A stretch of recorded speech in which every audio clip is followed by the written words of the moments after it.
You know what's gonna suck is I'm gonna go back and like edit this video and I'm gonna be like, oh, I should have done something about this like really like weird like piece of hair right here. But I don't feel like doing anything about it. So future me editing this, suck it. Just kidding, you're doing a great job. Anyway, before a game even starts, before you even see a menu, you see this. It's just me. It's just a picture of me.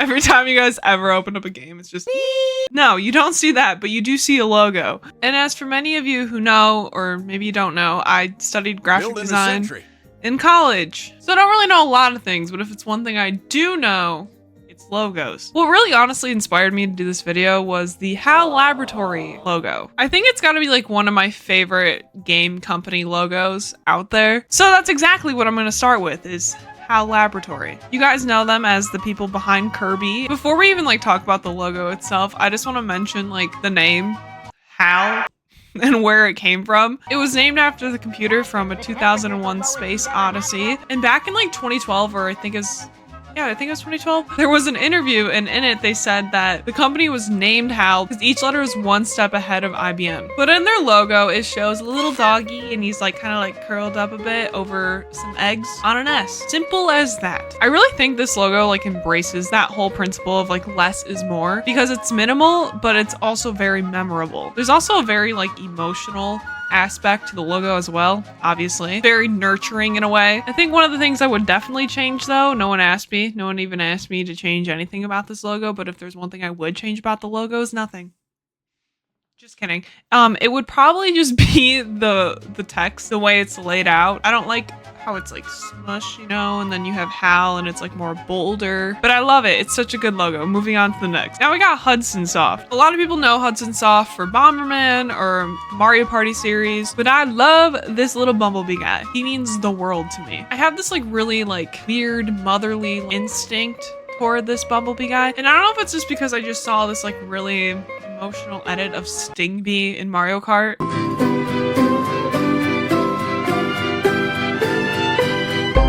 I just like how it feels like it just be like almost like a mascot for its own cartoon. But the black and yellow stripes, you add high contrast so it's like instantly recognizable. Oh hey, like a bumblebee. I do enjoy the text in this one. However, sorry I have to say it. However, it like gives me cowboy vibes and I don't know if that's what they're going for. Country? I don't know. Like, I mean, like, especially looking at the games they made. But anyway, I'm gonna shut up. I'll move on to the next because you know what happened to Hudson Soft? They were like absorbed by Konami. Also, I don't know if I'm saying that right. Konami? Konami. Feel free to correct me, but be nice about it. So we're kind of like reaching like the Stripe era of game logos, of game software of software development company logos. What? I'm having a stroke. It was a very sharp logo and I'm honestly a big fan of it, hence why it's on my list. I mean, pretty much everything on my list I'm a fan of. It's very corporate, it's very serious. Obviously the stripes symbolize movement, but if you kind of look at it for a while and stare at it, you'll kind of see there's like almost like a plus sign symbol in there. Maybe that's just my eyes. I think that works like subconsciously because you see that and you think positivity, you think power, you think, all right, this is about to be some very innovative gaming I'm gonna experience here, right? Then they went minimal in like the early 2000s. Disgust me. Just kidding. It's fine. I get it. You have to move with the times, but you disgust me. It like reminds me of like when a millennial moves into a home and it has like really pretty character within the home, you know? Like maybe like a little archway, some pretty molding on the wall. Then they like rip it off and like paint it millennial gray, you know? Do you guys know what I'm talking about? Or is that just like a me thing? Like I've only seen that. All right, Neversoft. I absolutely love the giant spike just fucking railing into that. This seems really aggressive. I always enjoyed the giant spike passing through the eyeball. it was cool. Very gritty, it's very hardcore. I think very perfect for like, you know, the games that Neversoft was working on. That logo too really does remind me a lot of like the guerrilla marketing you would see in the 90s and early 2000s. I think that captures it perfectly. I feel like this obviously won't come as much as a surprise to many people, but I think it's a really cool, interesting detail to point out in the logo is that the text itself is very sharp. It's a very sharp, gritty text. And the name being Neversoft.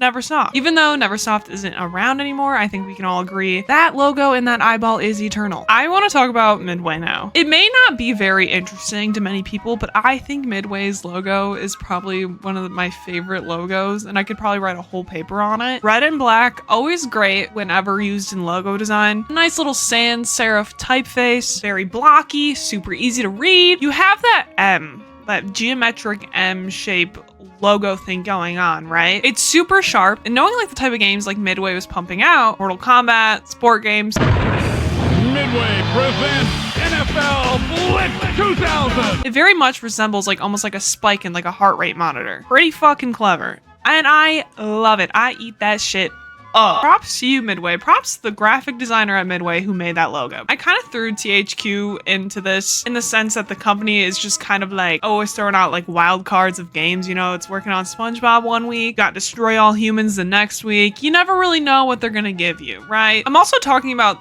the older logo, the one from like 2000, like 2004, I think it is. Maybe it's earlier than that. Cause like their new logo's lame. And it kind of reminds me of like a movie theater. It's very like metallic in a way. I feel like when you're like booting up one of their very random games or one of the best games of all time, aka SpongeBob Battle for Bikini Bottom.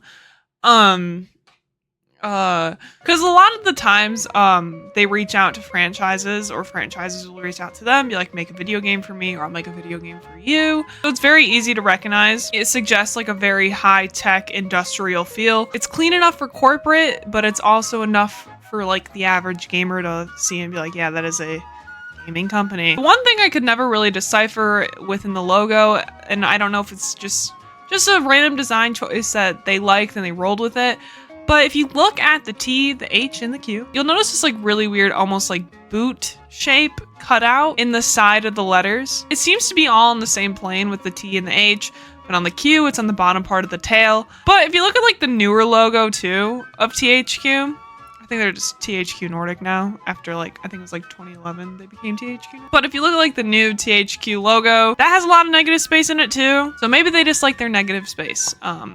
I'm not sure.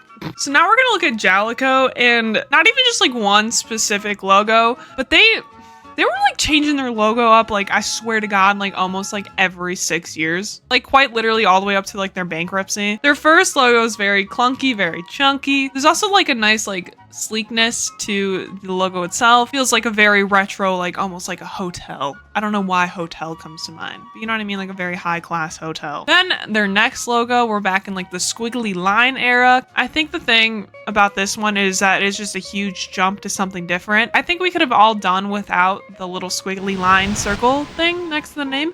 Also, I hate the fact that the A is just cut off. I don't know, man.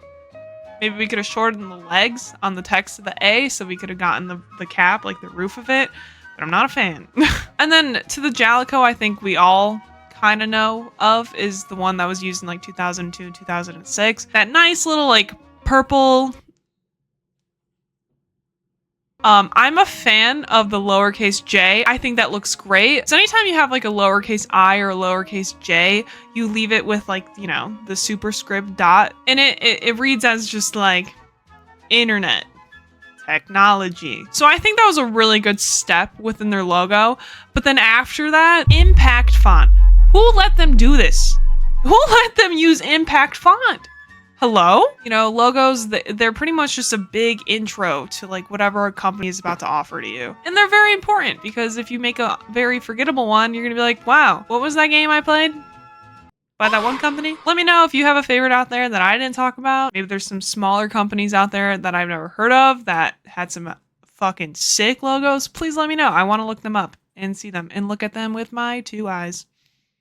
Okay, I'm out. Bye.